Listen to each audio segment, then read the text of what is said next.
శోకం కాదని లోకం చూపిన ప్రభువే మాటగా మమతల సామ్రాజ్యానికి నడిపే జ్యోతిగా ప్రేమను వెలిగించాలి, ఈ చీకటి తొలగించాలి. అందరికి వందనాలు. బాప్టిజం అనగా మనిషి ఆత్మ నూతనత్వం పరుచుకోవటం. బైబిల్ చెప్తుంది కదా, నమ్మి బాప్తిసం పొందువాడు రక్షింపబడును, నమ్మని వాడు శిక్షింపబడును. అంటే నమ్మకానికి స్ట్రాంగ్ కనెక్టివిటీ బాప్తిసం. ఏం నమ్మాలి? క్రీస్తు మార్గాన్ని నమ్మాలి, క్రీస్తుని నమ్మాలి, క్రీస్తు చెప్పిన సత్యాన్ని నమ్మాలి. చూచి నమ్మవాడి కంటే చూడక నమ్మినవాడు ధన్యుడు అనేది క్రీస్తు చెప్పిన థియరీ. అంటే క్రిస్టియానిటీ మొత్తం లోక నేత్రాలతో కాదు, అంటే ఈ సూప్తో కాదు, ఆత్మీయ నేత్రాలతో, అంటే హృదయం ద్వారా చూడగలగాలి. నువ్వు ఎప్పుడైతే క్రీస్తు మార్గాన్ని పరిపూర్ణంగా ఆయన యొక్క సత్యాన్ని విశ్వసించి ఆత్మపూర్వకంగా ఆయన అంగీకరించి ఆత్మానుసారంగా ఆయన వెంబడించడానికి సిద్ధపడతావో బాప్టిజం యొక్క పరిపూర్ణత అనేది నీలో ప్రకాశిస్తుంది. ఏయో కారణాల కొద్ది బాప్టిజం తీసుకోవటం, ఎవరో ఏదో చెప్పారని బాప్టిజం తీసుకోవటం, ఎవరో ఏదో చెప్తున్నారు అందుకే తీసుకున్నానని అంటాం అనేది సరికాదు, అది చెల్లదు, అది అంగీకారంగా ఉండదు. బాప్టిజం అనేది క్రీస్తును గుర్తించాలి, క్రీస్తును గుర్తెరగాలి,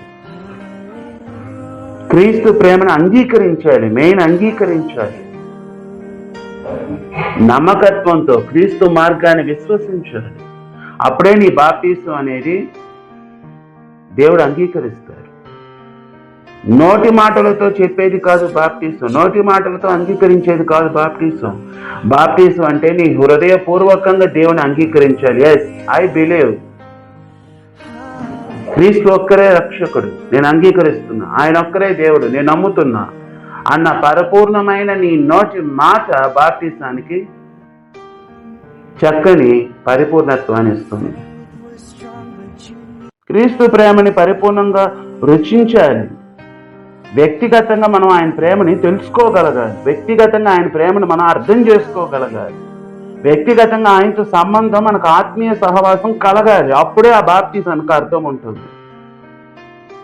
క్రీస్తు అంటున్నారు కదా, నువ్వు నన్ను ప్రేమిస్తున్నావా, అయితే నువ్వు నన్ను వెంబడించాలి, నన్ను అనుసరించాలి అని అంటున్నాడు ఆయన.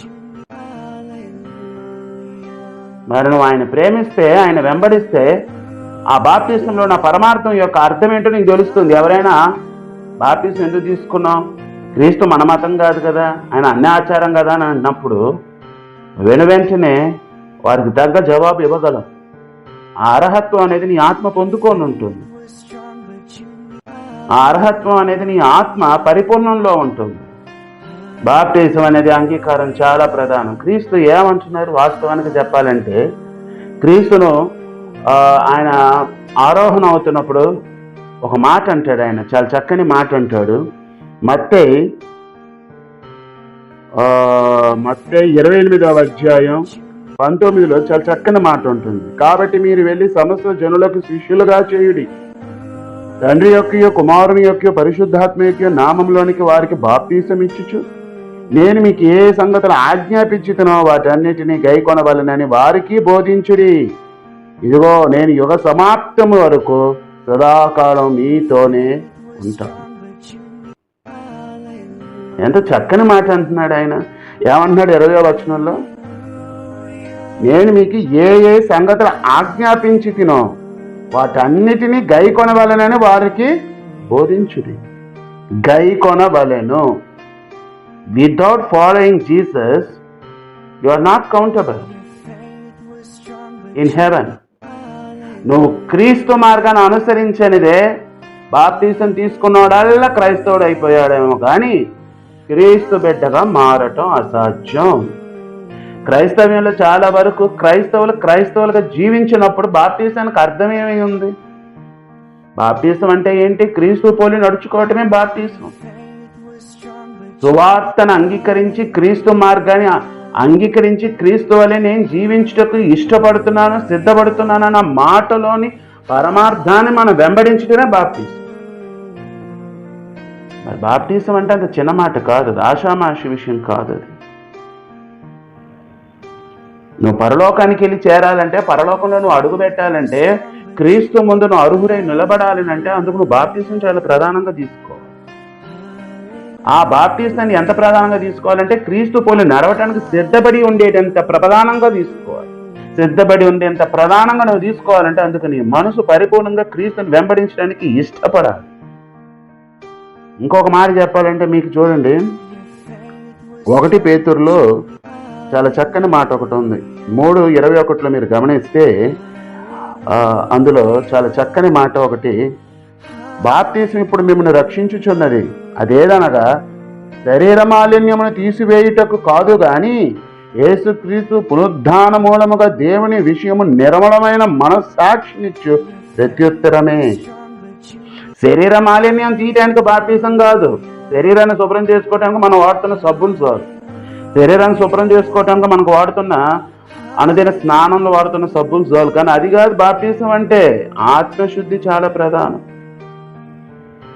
ఆత్మశుద్ధి అనేది బాప్తీసం ద్వారా నీకు లభించదు. నువ్వు క్రీస్తును నడవటానికి సిద్ధపడ్డాకే ఆత్మశుద్ధి అనేది నీకు లభించి పరిశుద్ధాత్మ ద్వారా నీ బాప్తీసం చెల్లుతుంది. ఇది బైబిల్ యొక్క లాజిక్, బైబిల్ థియరీ.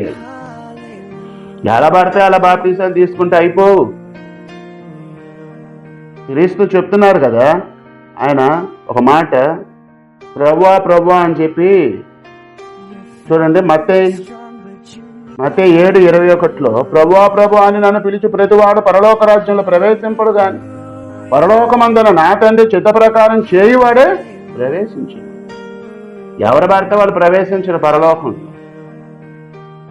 బైబిల్ మొత్తం చెప్తున్న లాజిక్ థియరీ ఇదే.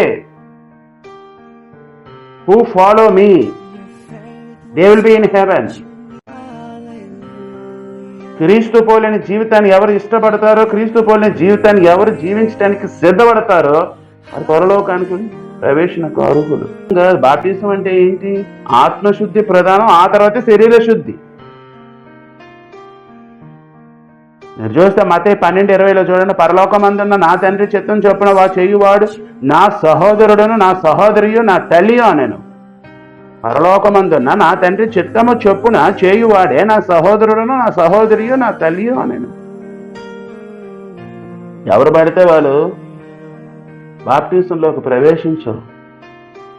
ఆత్మకు సంబంధించింది బాప్తీసం అనేది. ఇప్పుడు ఇక్కడ మీరు గుర్తించాలని నేను మీకు ఈ విషయాన్ని వివరిస్తున్నా. పాత నిబంధనలో శరీరాలకు సంబంధించిన ఆచారాలు ఏర్పడ్డవి ఎక్కువగా, మీరు గమనిస్తే అర్థమవుతుంది. కానీ కొత్త నిబంధనకు వచ్చేసరికి ఆత్మకు సంబంధించిన నియమమే ఎక్కువ ఏర్పడింది. స్ప్లిట్ అవుతుంది. ఇక్కడ మీరు బైబిల్ని మనం జాగ్రత్తగా ధ్యానిస్తే స్ప్లిట్ అవుతుంది. అక్కడ పాత నిబంధన ఓల్డ్ టెస్టిమెంట్ అనేది శరీరాచారాలు, ఆచార నియమాలు, పద్ధతులు, వాటిని గురించి ఎక్కువగా మనం ధ్యానించవచ్చు. కానీ కొత్త నిబంధనకు వచ్చేసరికి ఆత్మపూర్వకం, ఆత్మ సంబంధం, ఆత్మ పరిపూర్ణత ఒక్కటే మనకు అనుభవం. పరిశుద్ధాత్మ అనే మాట మనం ఎక్కువగా వింటాం, హోలీ స్పిరిట్ అనే మాటను మనం ఎక్కువగా వింటాం. అది ఎక్కడంటే కొత్త నిబంధనలోనే ఎక్కువ వస్తుంది. పాత నిబంధనలో మనం ఎక్కువగా దేవుని ఆత్మ అనే మాట ఎక్కువగా వింటాం. కొత్త నిబంధనలో పరిశుద్ధాత్మ అనేది చాలా తరచుగా మనం వినపడుతూ ఉంటాం. పాత నిబంధనలో దావీదు గారు ఒక్కరే చెప్తారు, అయితే ఇంకా నాకు గుర్తు రాట్లా, ఆయన మన ఈ పరిశుద్ధాత్మ నా యొద్ద నుండి తీసివేయకమో అని ఆయన అంటారు. కీర్తన 51:14 అనుకుంటా.